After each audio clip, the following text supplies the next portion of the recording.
Hey, this is Willie Mays. I'm sorry. Hey, Chili Davis here, and I'm here for SabesWings. Welcome back to another episode of the Jim on Base Show. We're back in Paso Robles with a friend of the show and a forever giant, the great Chili Davis. So, Chili, it's good to see you. Thank you. I like that forever giant, you know. I heard they're hiring.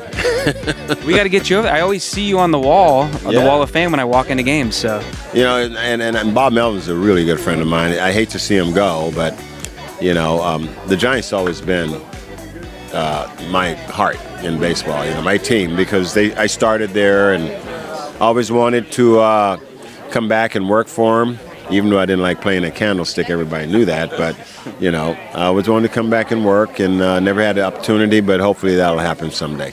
Wink, wink, right? Wink, wink. Here you go, Larry Bear, Buster Posey. Well, it's good to see you out here. And I was going to ask you about what team you identify the most with, because you have 3 rings, 2 with the Yankees, 1 with the Twins. And like you said, you came for the Giants, and that's how I know you as being a great Giant. So it's good to hear. I identify with all of them. I played 1 year in Kansas City, and I enjoyed that, you know. So the rings matter. Those were special moments.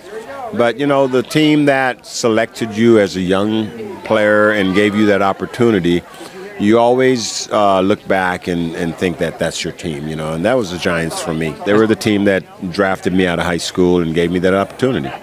Baby. I won't say that. Well, I did think it was interesting. As you know, you were the first Jamaican player to go to the MLB. So I was just curious, do you go back? Do you have family? Do you hang out there? I've gone back, and I'm pretty sure there are some family there. But to be honest with you, if I went back to Jamaica right now, I would be as much a tourist as you would. Okay. You know, I haven't been back in so long, and the only time I sound Jamaican is if you really piss me off. You know? Well, I'm glad you got the glass of wine there. Well, you know, I do have to say, too, that I was very fortunate after leaving the Giants to play with the California Angels. And I got to play with another Jamaican ball player in Devin White. And great outfielder, really good player. He also has 3 world championships. So the little island of Jamaica walks away with 6 world championships, and maybe more. I mean, I think Rolando Rooms was Jamaican, and Brandon Marsh, I think that was his name, played for the Phillies. I think he's got some Jamaican in him. So, you know, we've got some world championships there now, you know. Not bad. Yeah, for a little old island.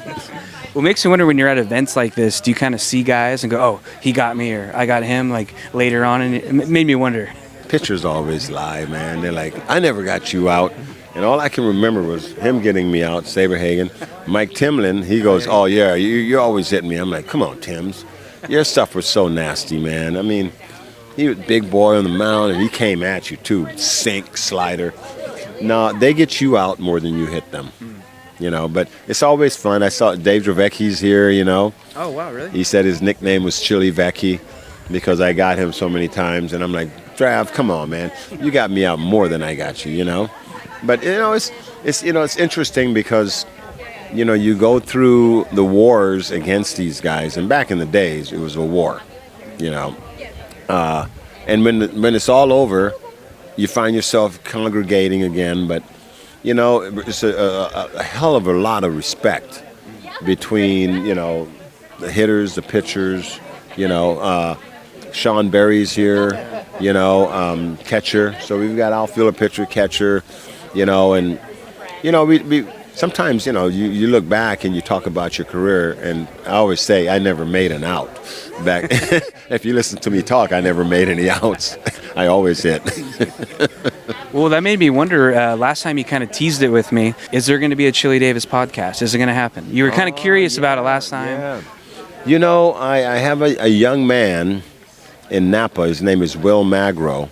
Okay. And he does a podcast with Dave Stewart. And I guess he's doing something with Shaq, too. Oh, okay. And he's been trying to talk me into doing a podcast in my man cave in Arizona. I would love to do it. I have a name for it. I'll tell you the name. What is it? It would be called The Switch. The Switch. And not because I was a switch hitter, but the subject matter would switch from baseball to golf to wine to cigars to whatever. You know what I mean? Mm-hmm. It, you know, I mean, sometimes, some podcasts are cool. I can sit there and listen to some guys talk, and then some podcasts, it's like, change the channel. You know what I mean? Well, I'm telling you should do it because I can listen to you talk. You're always a good interview, and you got the voice. Yeah, and the only thing I worry about is, I'm very opinionated sometimes, and you do your podcast. I don't have any social media accounts, so I will never hear what anybody thinks about me on social media. I don't really care what they say about me on social. But I would have to have something because they would be responding to the podcast. You want that audience. You know what I mean? You want that audience. So I might have to get a social media account. But hey, it's all right. Well, Chili, I hope it happens. And in the meantime, we got some good content here. I'll shoot it to Larry Baer and say, hey, let's bring back Chili Davis, Forever Giant.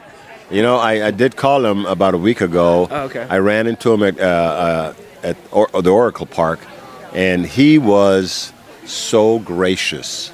The day I went out there, Neil Sean threw out the first pitch from Journey, and Larry took us to his seats, and he took us up to his box. And it was such a special day. And we talked about it, he's like, why aren't you involved in this organization? I'm like, Larry, I would love to be.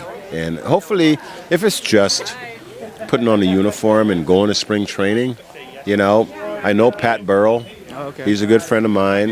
And I know some of their hitters. I had Rafael Devers in Boston. I had Dom Smith. I don't know if he's coming back. I had him in New York. Yeah, I know some of their players, It would be nice. And they're not far from where I live in Arizona. I did it last year with the Angels. I went there. I worked with Joe Adele all off season, and I worked with him a little during spring training. Kept in touch with him throughout the year. But, and it was fun. And Ron Washington asked me to come out. It was fun. And, I would love to do that with the Giants. Put their uniform on. I can still wear number 30, even though it's retired. It was my number, So they'd have to let me, and I'm sure Orlando wouldn't, or Cepeda wouldn't mind if he was around, But, yeah, it would be fun. So we'll see what happens. Yeah. Well, Chili, as always, it's great to talk to you. It's fun to be at this great event, and good to see you again. This is a great event, too. This is, we've done this for the last 5 years, man, and, I keep coming back because I keep seeing how much SabesWings touch people's lives, that there's cancer in that family and how much it touches their lives and how they appreciate it. And I look at this charity as a really special charity. And, you do a lot of you do charity events and you never really know where the monies go, but with this one, we know where it goes. It's direct to consumer. Yeah. All right? Thanks for coming on, Chili. Thank you. You take care. And go get him, Jim Rome or Jim on the field.